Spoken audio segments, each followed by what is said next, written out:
Live terakhir, live ke-10. Yohi. Akhirnya setelah sebulan live ke-10. Tunggu orang-orang rame dulu nih. Rame dulu. Terima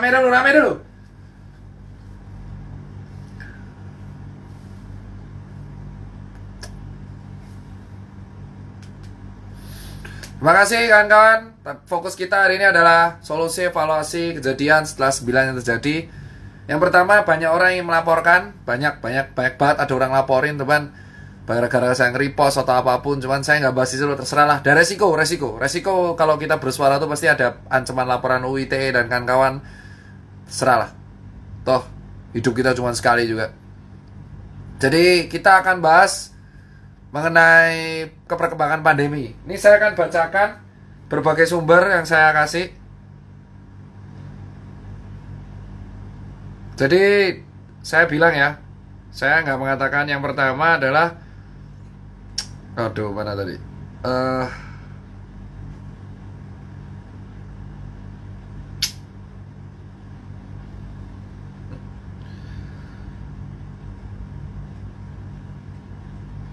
Jadi gini kawan-kawan, kita akan bahas mengenai syarat herd immunity.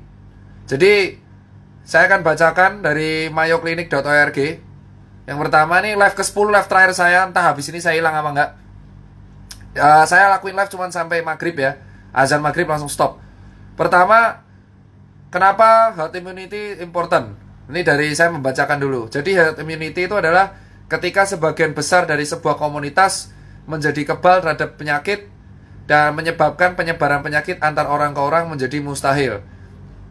Seringkali presentasi dari populasi yang harus ada syarat tertentu agar bisa disebut menjadi herd immunity. Suatu hal, presentasi atau jumlah tertentu populasi yang terinfeksi dan kebal ini dinyamakan jadi threshold proporsi. Threshold proporsi ini menjadi syarat salah satu menjadi herd immunity. Berapa persen dari komunitas yang digunakan untuk mencapai herd immunity? Maka tergantung dari penyebarannya. Syaratnya adalah minimal 94% dari sebuah populasi harus menjadi kebal untuk bisa mencegah transmisi penyakit tersebut. Herd immunity itu bisa dicapai dengan dua cara, yaitu vaksin dan infeksi. Vaksin dari virus itu menyebabkan tentara antibodi kita menjadi kebal. Jadi vaksin itu bukan obat, tetapi sebuah pencegahan agar antibodi kita, tentaranya lebih kuat, sehingga menjadi tidak bisa terinfeksi. Kalaupun kena, nggak ada gejala. Atau kedua, natural infeksi. Nah, untuk sampai vaksin tersebut ada, maka syarat dari Mayo Clinic ini agar memperlambat penularan COVID-19 adalah mencegah gathering massal atau kerumunan. Kedua, mencegah kontak dekat. Ketiga, di rumah aja. Ini usul ya. Ini saya baca jurnal ya. Terus mencuci tangan setiap waktu dengan sabun atau hand sanitizer. Memakai masker di tempat area, contoh tempat pasar market dan kawan-kawan. Nah, ini dikeluarkan oleh Mayo Clinic. Nah, sekarang kita tahu kenapa saya bilang tolong dibuka pikirannya kawan-kawan sekalian. Vaksin, COVAX. Jadi ada sebuah organisasi yang dibuat, bukanlah, sebuah gerakan yang dibuat oleh WHO. WHO membuat sebuah gerakan bernama COVAX. COVAX ini simbolnya adalah, bisa dicek di Google banyak, Working for Global Equitable Access to COVID-19 Vaccine. Dan COVAX ini dimulai oleh ACT Accelerator yang didanai oleh CEPI dan Gavi. Dan Gavi ini dimulai oleh si Bill and Melinda Gates Foundation. Di situsnya WHO, kenapa kita membutuhkan COVAX? Karena ini situsnya WHO, mengembangkan sebuah vaksin untuk melawan COVID-19 adalah tekanan yang paling penting di sekarang ini.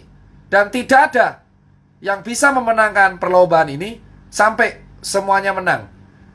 Jadi, COVAX menawarkan 1. Dosis minimal paling enggak 20% dari populasi negara. Penyebaran vaksin yang dilakukan oleh COVAX. Deliver vaksin secepat mungkin setelah tersedia. Mengakhiri fase akut dari pandemik dan membangun ekonomi. Saya cuman nih ya, ini COVAX. Silakan di capture. Jadi, saya mengajari kalian soal COVAX. COVAX ini diikuti oleh 170 negara. Jadi COVAX ini menjanjikan kalau kamu naruh duit di COVAX, kamu akan mendapatkan hal ini. Mendapatkan dosis minimal 20% dari populasi. Kedua, penyebaran vaksin tepat waktu begitu tersedia, mengakhiri pandemi yang fase akut. Ketiga, reboot ekonomi. Dengan syarat kamu naruh duit di COVAX. Nah, terus COVAX is the vaccine pillar of the access to COVID-19 tools, ACT Accelerator, Access to COVID-19 tools. ACT Accelerator adalah sebuah kolaborasi global yang digunakan untuk mempercepat pengembangan, produksi, dan kesediaan akses untuk 3T, tes, treatment, dan tracing, dan vaksin ditambah. COVAX dimulai oleh Gavi dan CEPI. Anehnya, COVAX ini tuh intinya kayak koperasi, bro. Jadi COVAX itu semacam koperasi yang melibatkan banyak negara. COVAX merupakan sejenis koperasi yang melibatkan banyak negara. Jadi kamu naruh duit di sana, kamu akan mendapatkan fasilitas berupa vaksin, paling enggak minimal 20% dari populasi, dan reboot ekonomi. Dan saya baca di berita, benar, pada tanggal Oktober hari ini, Jumat Oktober 16, 2020, di berita nasional.kompas.com, Indonesia bakal dapat subsidi harga vaksin COVID-19 dari COVAX Facility, dijelaskan oleh Kemenlu, Direktorat Jenderal Kerjasama Multilateral Kemenlu, Febrian Alpianto Rudiat, yang akan mengatakan Indonesia mendapat subsidi dari vaksin Facility COVID-19 COVAX. Dan Indonesia mendapatkan 20% dari total populasi, sesuai dengan kata-kata COVAX. Dan dipertegas oleh Perpres Peraturan Presiden nomor 99 tahun 20 pasal 7 yang menegaskan kerjasama pasal 7 ayat 1 Perpres nomor 99 tahun 2020 yang ditandatangani oleh Menteri Hukum Yasona. Kerjasama dengan lembaga atau badan internasional sebagaimana dimaksud dalam pasal 4 ayat 1 huruf C dilakukan dengan lembaga atau badan internasional yang melakukan penawaran atau kerjasama penelitian, produksi, atau dan penyediaan vaksin COVID-19. Lembaga tersebut meliputi CEPI atau Coalition for Epidemic Preparedness Innovation, B. The Global Alliance for Vaccine and Immunization Gavi yang diinisiasi oleh Bill Gates, atau C. Lembaga badan internasional lainnya. Jadi, mau nggak mau, vaksin ini harus kita ambil. Terlepas vaksin ini wajib atau tidak, tapi dari Perpres kayaknya vaksinnya wajib. Tetapi WHO menyatakan bahwa vaksin ini diutamakan untuk orang-orang yang beresiko. Dikatakan, berita yang viral hari ini dari Kompas dan mengatakan orang muda yang sehat bisa tidak dapat vaksin corona hingga 2022. Karena sesuai dengan apa yang dikatakan Pak Erlangga, ada daftar prioritas penerima vaksin COVID-19. Berdasarkan bahan presentasi yang disampaikan Ketua Komite Penanganan COVID-19 dan Pemulihan Ekonomi Nasional Erlangga Hartarto melalui konferensi pers virtual Senin 28 September 2020, pemerintah menargetkan ada 102.451.500 orang yang menjalani vaksinasi sepanjang 2021. Adapun kelompok pertama adalah orang yang berada di garda terdepan dalam menangani COVID-19. Target sasaran 1,31 juta orang, saya. Kelompok kedua, orang-orang yang kontak erat dengan pasien COVID-19. Target sasaran 50.000 orang. Kelompok ketiga, orang yang bertugas di pelayanan publik. Target sasaran 715.000 orang alias PNS. Kelompok keempat, masyarakat umum 92,28 juta orang. Kelompok kelima, tenaga pendidik atau guru. Target sasaran 4,36 juta orang. Kelompok keenam, ASN dan legislatif. Jadi, dari sini kita mengetahui bahwa nggak semua orang bisa dapat vaksin.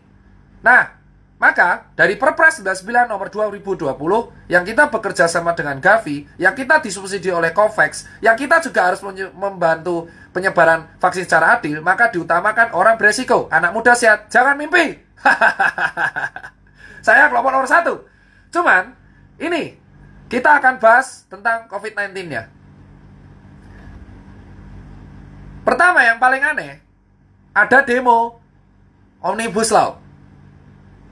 Demo Omnibus Law bertepat setelah ada demo Omnibus Law, WHO tiba-tiba mengatakan statement lockdown nggak penting. Yang mengatakan adalah Saudara Dr. David Navarro yang merupakan General Director Representative of WHO. Ini suatu kebetulan yang sangat aneh. Ketika ada demo, yang sebenarnya demo ini menimbulkan kerumunan di 10 kota di Indonesia yang merupakan red zone dari COVID, di mana kerumunan ini akan mempermudah penularan, yang penularan akan memicu dari herd immunity, yang dimana herd immunity akan memicu pembelian vaksin. Terjadinya demo ini 3 hari kemudian WHO mengemukakan bahwa lockdown itu tidak penting dan memuji negara-negara yang tidak melakukan lockdown karena akan mengganggu ekonomi negara tersebut. Setelahnya COVAX viral. COVAX diikuti 170 negara dan menjamin komitmennya pembagian vaksin secara adil. COVAX itu menyerang 2 negara di dunia, yaitu China dan Amerika Serikat. Di sini diberitakan bahwa Amerika Serikat menolak bergabung dan mendanai COVAX. Amerika memilih untuk mengamankan vaksinnya sendiri. Berita dari Washington Post, US says, saya tidak mungkin bergabung dengan pengembangan yang dilakukan oleh WHO, yaitu COVAX. China, tempat asal COVID-19, Wuhan, memutuskan China menandatangani perjanjian distribusi vaksin corona ke negara miskin, yang akhirnya pada tanggal Jumat 9 Oktober 2020, China akhirnya memutuskan bergabung dalam pendistribusian vaksin COVID-19 global, yakni COVAX. Berita ini muncul beberapa saat setelah demonstrasi. Demonstrasi dilakukan tanggal 8 Oktober 2020. China bergabung dalam distribusi vaksin per 9 Oktober 2020. Statement China untuk distribusi vaksin ke negara miskin itu Jumat 9 Oktober 2020. Ternyata logika liar saya mengatakan bahwa demo kemarin digunakan oleh para COVAX, elit global yang tergabung dalam COVAX 170 negara. Dan ini bukan omong kosong. Ada daftar negara dan negara adidaya terbesar yang gabung ke COVAX adalah China dan Inggris. Setelahnya, WHO menolak lockdown dan mendistribusikan vaksin. Tiba-tiba China masuk ke COVAX. Hanya 1 negara adidaya yang menolak COVAX, yaitu Donald Trump dan Amerika Serikat.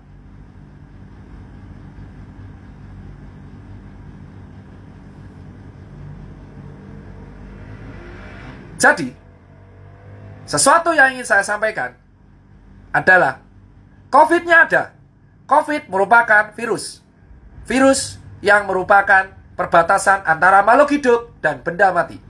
Transmisi virus COVID itu sangat viral. Awal mula virus COVID-19 dari live 1 sampai 9, virus COVID-19 ditemukan pertama di kelelawar. BAT virus, virus kelelawar. Yang komposisinya protein nukleotidanya mirip mencapai 95%. Karena orang-orang Wuhan suka makan kelelawar, virus tersebut viral di Wuhan. Wuhan, Cina, pada bulan Desember 2019, itu merupakan salah satu kota paling sentral di dunia untuk perdagangan teknologi dan alur transportasi. Dari Wuhan akhirnya menyebar ke seluruh dunia karena turis Cina merupakan turis penyumbang pariwisata terbesar di beberapa daerah. Pada bulan Februari 2020, Indonesia telat menutup gate-nya.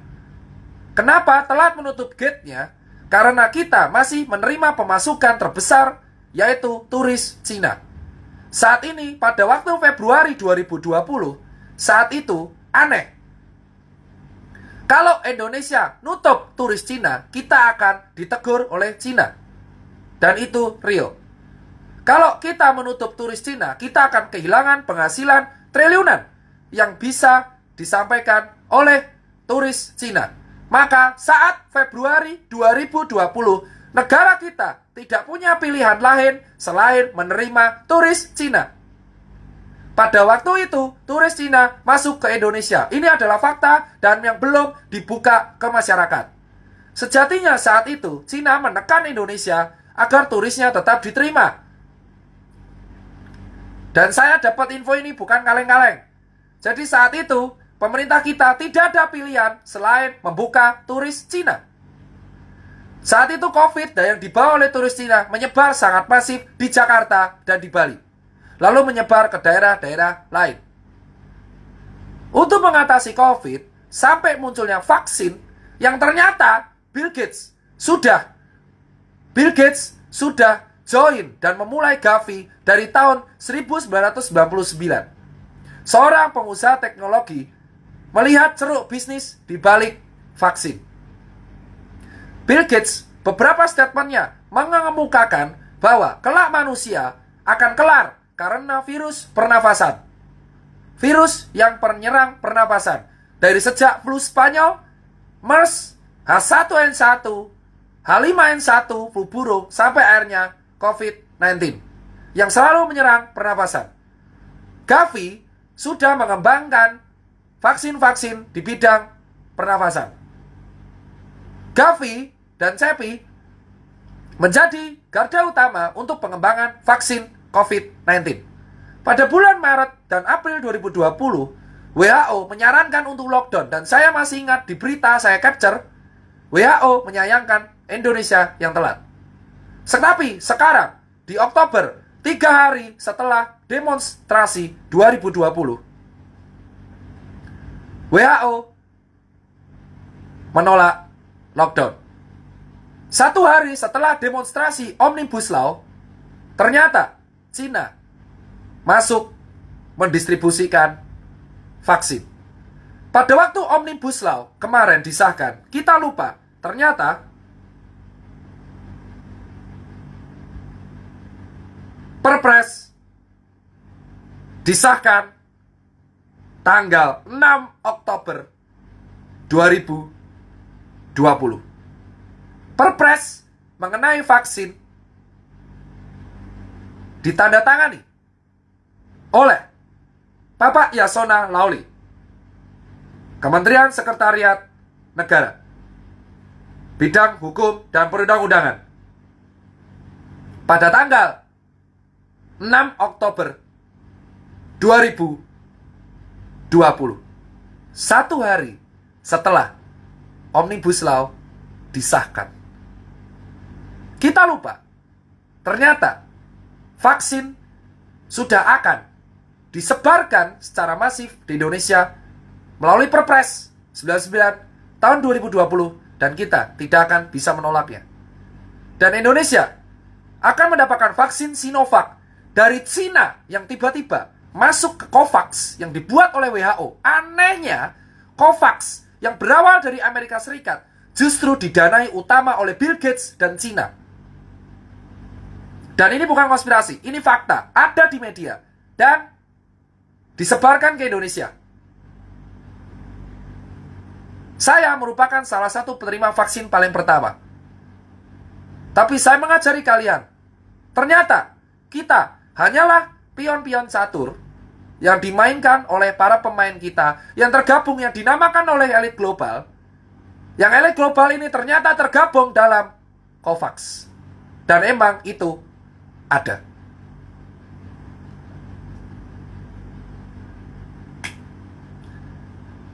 Ternyata demo-demo yang ada di Indonesia ternyata mengaburkan sebuah fakta bahwa kita sudah menandatangani fakta vaksin dengan COVAX dan Gavi, CEPI, WHO.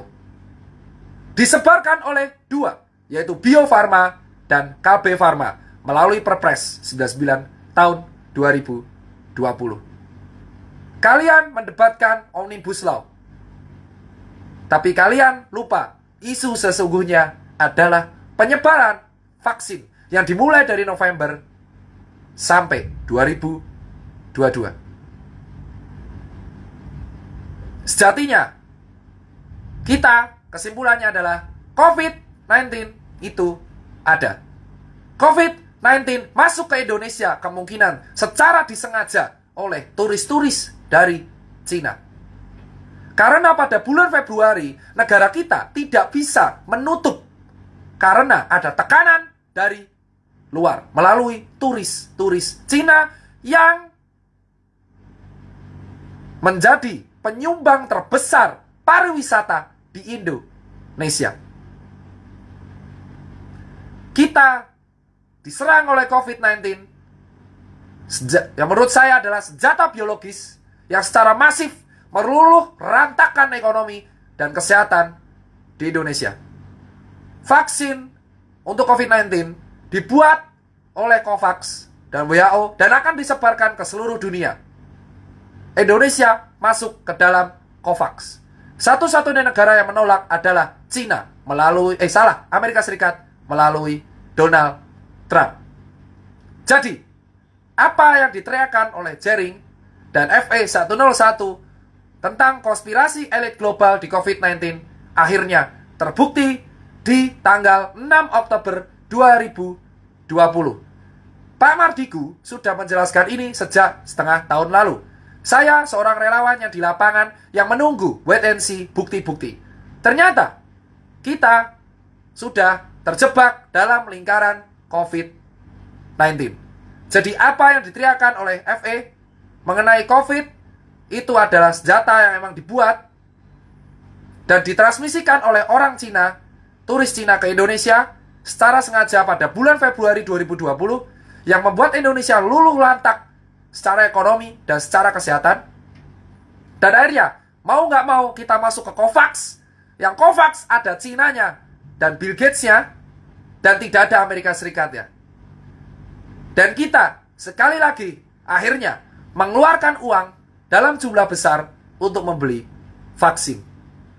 Dan anehnya, demo Omnibus Law dilaksanakan 8 Oktober 2020 sebelum tragedi Cina masuk ke COVAX. Sekian berita di live ke-10. Kita sebagai rakyat hanya bisa pasrah. Saya sudah mendapat ancaman untuk dibui dari beberapa para elit di Indonesia tentang UU ITE. Untungnya lolos karena saya cuma repost. Pada dasarnya, kita nggak bisa lepas dari vaksin. Pada dasarnya, COVID-19 memang sudah disetting untuk masuk ke Indonesia. Pada dasarnya, ternyata apa yang dikhawatirkan semua orang kenyataan. Pada dasarnya, Omnibus Law adalah sebuah pengalihan isu tentang vaksin. Semua orang fokus ke Omnibus Law tanpa sadar bahwa draftnya memang belum ada. 812 halaman baru ada dipegang Hotman Paris tadi. Kita lupa, ternyata COVID-19 meluluhlantakkan Indonesia ke dalam genggaman negara adidaya. Sekarang kita nggak bisa menolak kuasa Cina dan COVAX dan Bill Gates yang akan menyebarkan vaksin tersebut secara cepat. Karena kita nggak bisa nolak. COVID-19 virus yang ada. COVID-19 perbatasan antara benda mati dan makhluk hidup. COVID-19 tidak ada obatnya. COVID-19 hanya bisa dicegah dengan tentara. Ternyata semua negara besar takut dengan Indonesia. Itulah alasan Indonesia dianjurkan pertama menggunakan COVID-19. Indonesia itu ditakuti oleh negara adidaya sejak tahun Pak Karno. Karena perang sudah dilarang, maka kita dijajah lagi oleh COVID-19. Mungkin kalian meremehkan dan mengabaikan COVID, tapi sejatinya pajak kalian digunakan untuk membeli COVID, vaksin, yang dihasilkan oleh COVAX, diatur oleh Kementerian Keuangan. Ternyata konspirasi yang selama ini diejek oleh banyak orang ternyata kejadian. Saya bilang, vaksin bukan obat. Vaksin adalah sarana untuk mencegah, bukan obat. Jadi COVID memang bisa sembuh tanpa vaksin. Vaksin adalah pencegahan. Saya bilang, kamu netizen jangan bodoh-bodoh amat. Vaksin bukan obat COVID. Vaksin mencegah agar kita tidak terinfeksi COVID. Karena COVID yang mutasi terus.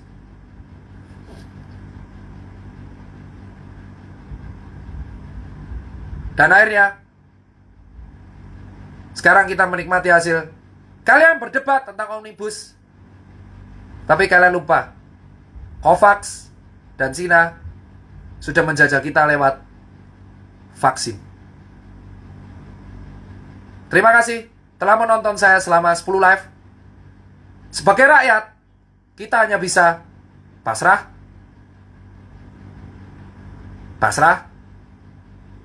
dan hanya bisa membantu sesama rakyat.